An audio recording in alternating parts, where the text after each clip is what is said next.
Hello everyone, this is Swati Singh. Welcome to Shri ji classes. आज हम लोग क्विक रिवीजन में देखेंगे पोस्टुलेट्स। किसके पोस्टुलेट्स? क्वांटम मैकेनिक्स के पोस्टुलेट्स देखेंगे।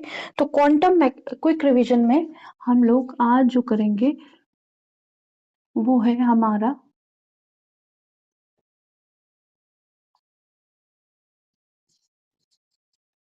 पोस्टुलेट्स, या फिर कह सकते हैं ये जो एजम्पशन है, ये पहले से चीजें मान ली गई हैं कि हमारी जो थ्योरी है उसमें ये अंडरस्टूड है चीजें, मतलब ये हम लोगों ने मान के रखी हैं कि ये तो हम लोगों ने मान लिया, ये डिस्कवर हो गई हैं चीजें। इन सब को ध्यान में रख के ही हम आगे एक थ्योरी की बात करते हैं।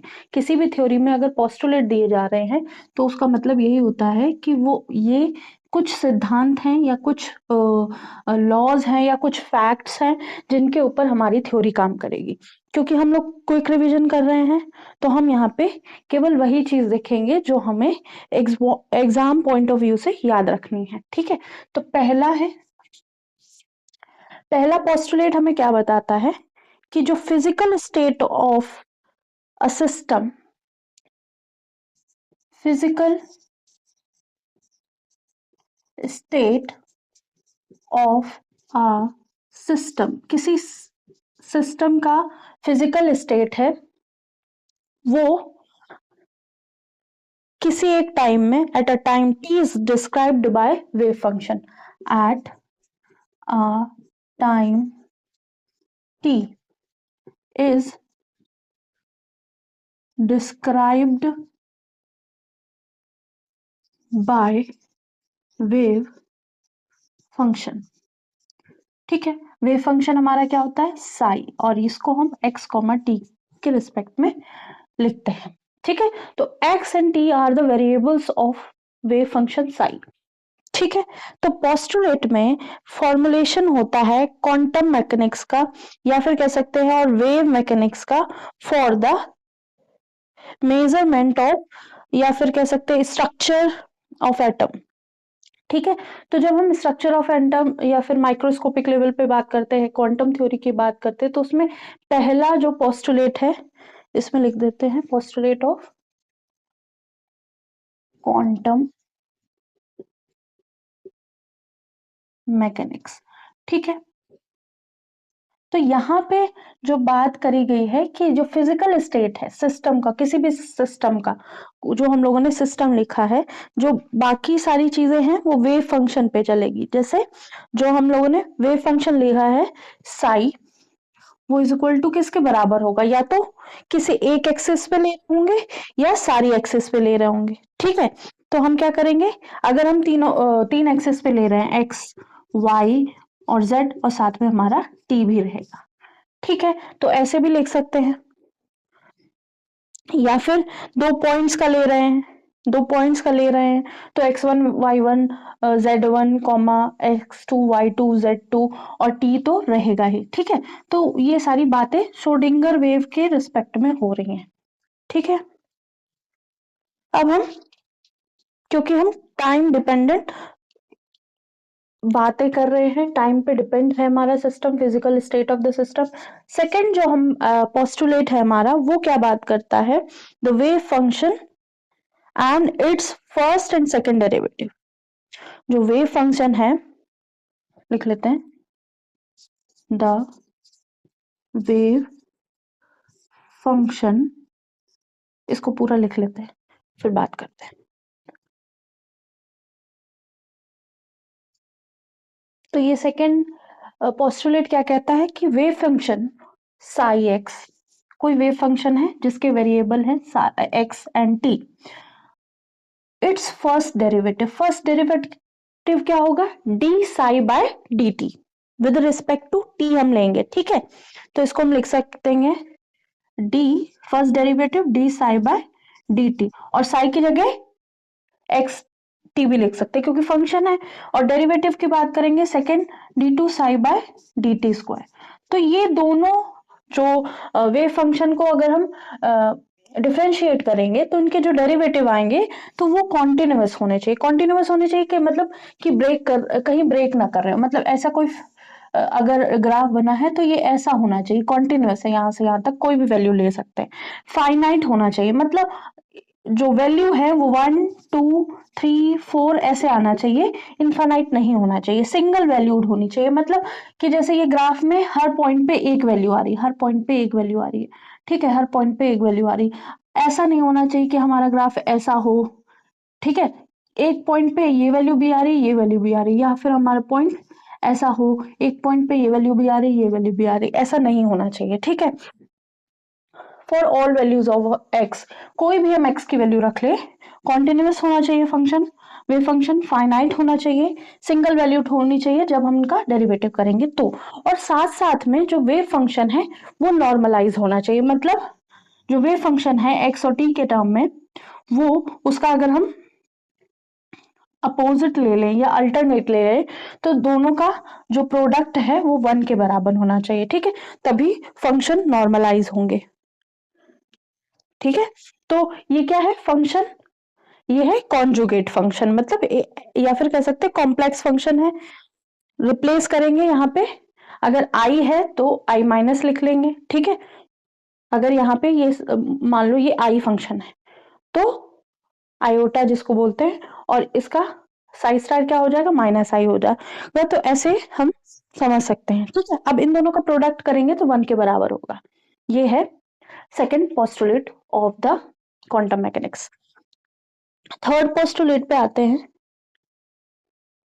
तो सबसे इंपॉर्टेंट चीज यहाँ पे ये है कि फिजिकल स्टेट जो भी होगी किसी भी टाइम में किसी भी सिस्टम की, जिसका वेव फंक्शन हमारा एक्स और टी में डिफाइन कर रहे हैं हम, उस वेव फंक्शन का अगर हम फर्स्ट और सेकंड डेरिवेटिव लेंगे, सेकंड पॉइंट में बोला गया है, तो वो दोनों डेरिवेटिव कैसे होंगे, कॉन्टिन्यूस होंगे, कॉन्टिन्यूस होंगे, फाइनाइट होंगे, सिंगल वैल्यूड होंगे। मतलब अगर हमारा फंक्शन ऐसा भी हो सकता है, ऐसा, तो हर पॉइंट पे एक ही वैल्यू आ रही है, हर पॉइंट पे एक ही वैल्यू आ रही है, हर पॉइंट पे एक ही वैल्यू आ रही है, क्योंकि एक्स लिया गया है, ठीक है।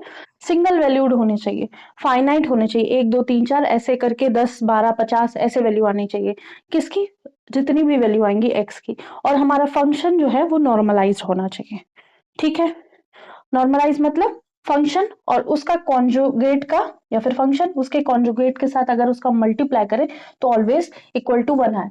मतलब अगर psi is equal to sine x है तो साई स्टार क्या होगा, 1 अपॉन साइन एक्स, और इन दोनों को मल्टीप्लाई करेंगे अगर हम तो 1 के बराबर आएगा, ठीक है। और साथ में इंटीग्रेशन भी करेंगे,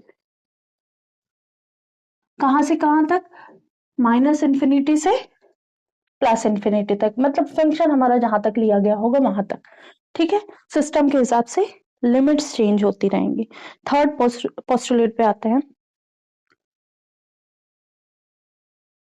तो ये रहा हमारा थर्ड पोस्टुलेट। इसमें क्या कहा है, कोई भी फिजिकल ऑब्जर्वेबल क्वांटिटी है, या हम इलेक्ट्रॉन के बारे में बात कर रहे होंगे, या तो प्रोटॉन के बारे में, या किसी एटम के या पार्टिकल के बारे में बात कर रहे होंगे, उस फिजिकल ऑब्जर्वेबल क्वांटिटी को हम रिप्रेजेंट कर सकते हैं बाय हर्मिशन ऑपरेटर, ठीक है। हर्मिशन ऑपरेटर के फॉर्म में भी हम रिप्रेजेंट कर सकते हैं, ठीक है।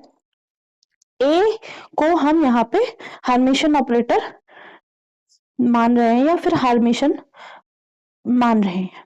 अगर अगर ए जो ए कैप है हमारा हर्मिशन ऑपरेटर है, तो वो ये वाली इक्वेशन फॉलो करेगा। मतलब कोई भी फंक्शन है उसका कॉन्जुगेट इनटू जो ऑपरेटर लिया है, जैसे हमने यहाँ पे हर्मिशन ऑपरेटर ए लिया है, मतलब हम ऑपरेटर अभी मान रहे हैं, ठीक है।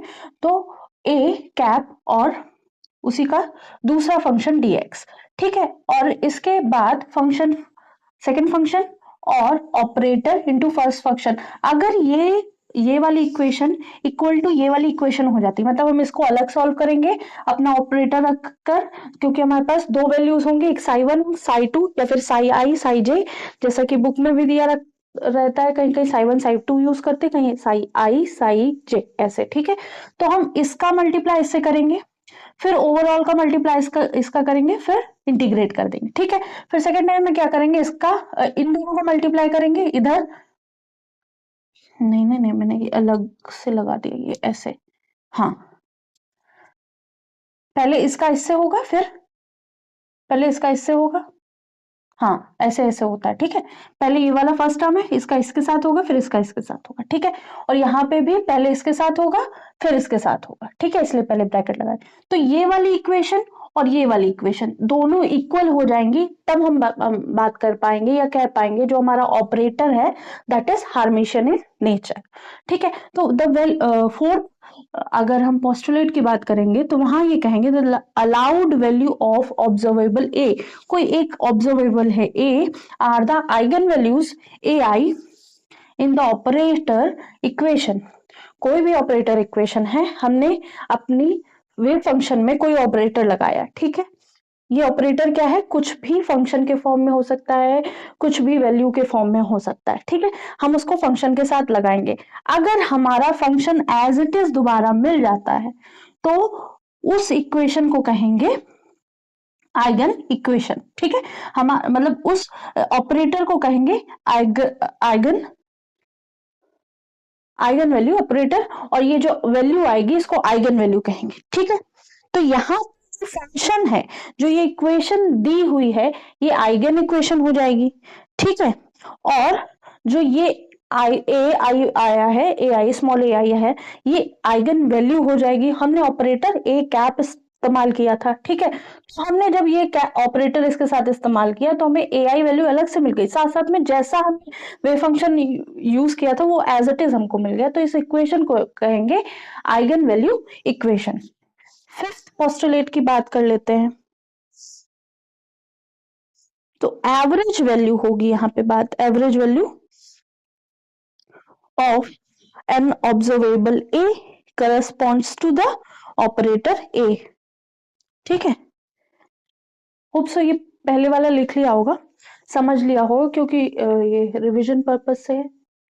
फिफ्थ की बात करते हैं। तो फिर फिफ्थ जो पोस्टुलेट है उसमें क्या कहते हैं, एवरेज वैल्यू, ये जो ए है इस तरह अगर लिखेंगे तो इसको एवरेज वैल्यू बोलेंगे या एक्सपेक्टेशन वैल्यू बोलेंगे। क्या बोलेंगे, एक्सपेक्टेशन वैल्यू, ठीक है। एवरेज वैल्यू या एक्सपेक्टेशन वैल्यू बोलेंगे किसी ऑब्जर्वेबल का। ऑब्जर्वेबल क्या है, हमारा ए है, करस्पॉन्ड टू ए कैप, ठीक है। तो हम ए की ऑब्जर्वेबल वैल्यू निकालना चाहते हैं, या फिर ए एक ऑब्जर्वेबल वैल्यू है या नहीं ये पता करना चाहते हैं, तो हम क्या करेंगे, साई स्टार जो हमारा फंक्शन है उसका कॉन्जुगेट ए कैप, और जो हमारा ऑपरेटर है वो जिसको हमें ऑब्जर्व करना है, और साथ में साई जो हमारा फंक्शन है उसको डी एक्स के साथ हम यहाँ पे डिफ्रेंशिएट कर देंगे माइनस इन्फिनिटी से प्लस इन्फिनिटी तक। तो ये हमारी एवरेज वैल्यू बता देगा ए की, ठीक है। या फिर एक्सपेक्टेशन वैल्यू किसी की निकालनी हो तो हम इस तरह से निकाल सकते हैं। तो फर्स्ट में बोला कि फिजिकल जो सिस्टम है उसका फंक्शन एक्स और टी के फॉर्म में हो सकता है। दूसरा हमने क्या पढ़ा कि जो सिस्टम है उसमें जो फंक्शन है उसका फर्स्ट या सेकंड डेरिवेटिव अगर हम निकालेंगे तो वो कॉन्टिन्यूअस होना चाहिए, फाइनाइट वैल्यू होनी चाहिए, और क्या लास्ट में क्या था, लास्ट में सिंगल वैल्यूड होना चाहिए, ठीक है। जितने भी वैल्यूज ऑफ एक्स आएंगी वो सिंगल वैल्यूड होंगी, फाइनाइट होंगी, और साथ साथ में कॉन्टिन्यूअस होंगी, ठीक है। थर्ड में जब हम आए तो हमने कहा कि एक कोई अगर हम physical observable quantity can be represented by hermitian operator, मतलब हम अगर किसी ऑपरेटर को हार्मिशियन मानते हैं तो वो ये वैल्यू को फॉलो करेगा, ठीक है। अगर ये वाले सिस्टम को फॉलो करेगा, इसको अलग, इसकी वैल्यू जो आ रही होगी इसकी अलग जो वैल्यू आ रही होगी दोनों इक्वल होगी, ठीक है। तभी ये जो हमारा ए है वो हार्मिशियन ऑपरेटर कहलाएगा, ठीक है। तो फोर्थ में क्या कहा, अलाउड वैल्यू ऑफ ऑब्जर्वेबल ए, किसी की वैल्यू हम निकाल रहे हैं जिसको हम आइगन वैल्यू बोलते हैं। हमने कोई ऑपरेटर लगाया अपने फंक्शन में, और ऑपरेटर लगाने के बाद लास्ट में हमें फंक्शन वही मिल गया, लेकिन वैल्यू, ये जो वैल्यू मिली वो थोड़ी सी डिफरेंट मिल गई या फिर डिफरेंट मिल गई, ठीक है। तो जो फंक्शन अगर एज इट इज मिल जाता है तो इस पूरे इक्वेशन को बोलेंगे आइगन वैल्यू फंक्शन या फिर आइगन वैल्यू इक्वेशन, और ये जो ए आई मिला है इसको बोलेंगे आइगन वैल्यू, ठीक है। एवरेज वैल्यू अगर या एक्सपेक्टेशन वैल्यू किसी की निकालनी है तो हम इस इक्वेशन में अपनी ऑपरेटर को रखेंगे जिसको हम ऑब्जर्व करना चाहते हैं, ए को साई स्टार साई के साथ, मतलब फंक्शन और फंक्शन के कॉन्जुगेट के साथ रखने के साथ हम क्या करेंगे, इसको इंटीग्रेट कर देंगे, तो हमारी एक्सपेक्टेशन वैल्यू आ जाएगी। ठीक है, किसी को भी अगर डिटेल में क्वांटम पूरी पढ़नी हो ना, तो आप प्लीज एक कमेंट कर दीजिएगा, हम पूरा डिटेल में भी करा देंगे। अब हम सेकंड लास्ट पोस्टुलेट पे आते हैं क्वांटम थ्योरी के। तो क्वांटम मैकेनिकल ऑपरेटर्स थे, उनको क्लासिकल एक्सप्रेशन, मतलब हमको क्लासिकल एक्सप्रेशंस या क्लासिकल वेरिएबल पता होते हैं, हम उसमें क्वांटम मैकेनिकल ऑपरेटर लगाएंगे। ठीक है, मतलब हम उनका क्वांटम मैकेनिकल ऑपरेटर देखेंगे, फिर जो ऑपरेटर आया है वो देखेंगे, और जो हमने इसमें जो ऑपरेशन हमें यूज करना होगा वो लिखेंगे, कि अगर क्लासिकल वेरिएबल एक्स लिखा है तो उसका क्वांटम मैकेनिकल ऑपरेटर क्या होगा, एक्स कैप। ठीक है, क्वांटम मैकेनिकल ऑपरेटर क्या होगा, एक्स कैप होगा, और ऑपरेटर आएगा क्या, एक्स आएगा, यहां पे मल्टीप्लीकेशन हो रहा होगा, मल्टीप्लीकेशन ऑफ एक्स हो रहा होगा। तो इसका मतलब ये है, अभी तक जो कहानी चल रही है वो थोड़ा सा यहाँ पे आके समझ में आने लगी होगी। ठीक है, तो अगर हमने पी एक्स लिया, पी एक्स क्या होगा, पोटेंशियल एनर्जी, और P x cap mechanical quantum mechanical operator में हम उसको पी एक्स कैप कर लेंगे, और यहाँ पे जो ऑपरेटर आएगा, जो इसका ऑपरेटर आएगा वो आएगा minus i h cut h cut upon del by del x. तो ये क्या है, आई आयोटा होगा, एच कट पता है, एच अपॉन 2 पाई इसकी वैल्यू होती है, और डेल बाय डेल एक्स, तो यहाँ पे ये लिखना ही है। ठीक है, ये ऑपरेटर है हमारा, और इसमें हम फंक्शन लगाएंगे। तो हम क्या करेंगे, यहाँ पे डेरिवेटिव ऑफ एक्स लेंगे, और साथ में माइनस आई एच कट साथ में जोड़ देंगे। ठीक है, तो ये कुछ ऐसे पोस्टुलेट लगाए गए हम, कि ऐसे पहले से एजम्पशन करके रखें, तो हम जो वैल्यू निकालेंगे, या श्रोडिंगर वेव इक्वेशन जब अलग अलग टर्म्स में सॉल्व करी गई ना, तो वहां पे आसानी मिली। ठीक है, अगर हम एक्स स्क्वायर लें, थर्ड, अगर हम एक्स स्क्वायर लें, तो क्वांटम मैकेनिकल ऑपरेटर क्या बन जाएगा, एक्स स्क्वायर कैप। ठीक है, और ऑपरेटर क्या बन जाएगा, ऑपरेटर यहाँ पे एक्स स्क्वायर बन जाएगा, यहाँ पे मल्टीप्लाई कर देंगे किससे, एक्स स्क्वायर से। तो ऐसे बहुत सारे ऑपरेटर होंगे, आप अपनी बुक्स में देख सकते हैं, लास्ट में हम चार्ट भी इसका दिखा देंगे। ठीक है, फिर सेवेंथ पोस्टुलेट पे आएंगे हम। ठीक है, होप सो ये समझ में आया होगा, कि ऐसा था कि जितने भी पोस्टुलेट हमने पहले पढ़े, उसके साथ साथ हम ये भी पढ़ रहे थे कि क्वांटम मैकेनिकल ऑपरेटर है, उसमें कौन सा हम क्या यूज कर रहे हैं, उसका मतलब क्या है। तो क्लासिकल वेरिएबल में अगर हम एक्स मान रहे हैं, तो क्वांटम मैकेनिकल ऑपरेटर में हम उसको एक्स कैप मानेंगे। मतलब अगर हम ये कह सकते हैं कि हमारा अगर फंक्शन क्लासिकल अगर बात कर रहे हैं, जैसे नॉर्मली लिया जाता है, तो एफ एक्स है, तो हम क्वांटम मैकेनिकल में उसको एफ एफ एक्स कैप ले लेंगे, बस इतना। ठीक है, बाकी उसमें चेंज नहीं होगा। जब पी एक्स की बारी आएगी, तो हम जैसे एफ एक्स है, तो क्या करेंगे, यहाँ जनरली हम लिखेंगे एफ पी एक्स, ये हमारा फंक्शन होगा। लेकिन क्वांटम मैकेनिकल वे में क्या लिखेंगे, आई एच कट, और साथ में डेल बाय डेल एक्स, और यहाँ पे जो हमारा फंक्शन होगा साई, उसके साथ लिख देंगे ऐसे। ठीक है, तो हम डेरिवेशन कर रहे होंगे किसका, फंक्शन का। यहाँ पे भी किसके रिस्पेक्ट में हम डेरिवेट कर रहे होंगे, ये डिफरेंशिएशन कर रहे होंगे, एक्स के रिस्पेक्ट में कर रहे होंगे। ठीक है, तो होप सो ये समझ में आया होगा। सिक्स्थ और लास्ट पोस्टुलेट पे आते हैं। तो ये है last wave function, sorry postulate, जिसमें wave function psi x t जो है वो सॉल्यूशन है, is a solution of time dependent equation.